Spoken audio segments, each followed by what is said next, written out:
আছে। বলো। প্রধান সাহেব, রাগ করবেন না, আমিও তো আপনার স্ত্রী, কিন্তু আপনি সবসময় ওই কালনিমে নিয়ে এত আদিক্ষেতা দেখান কেন? তোমার এই প্রশ্নের উত্তর আমি আজ রাত্রেবেলা দেব। সাবধানে যেও। সোহানা, রেশমা, জি প্রধান সাহেব। এখানে কিছু টাকা আর সোনা রাখা আছে, তোমরা এর মধ্যে যেটাতে স্পর্শ করবে সেটা তোমাদের হয়ে যাবে। সরে যা কালনিমে, আমি তো টাকা নেব। নে কালনিমে নে।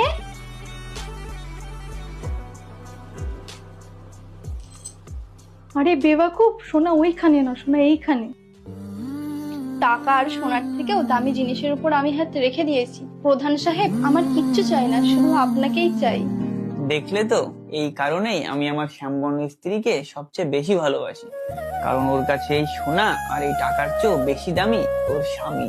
তোমার বাইরের রূপটা তো সুন্দর, কিন্তু মন আর উদ্দেশ্য কোনোটাই ভালো নয়। মনে রাখবে, সত্যিকারের ভালোবাসা চেহারা দেখে নয়, হৃদয় দিয়ে হয়।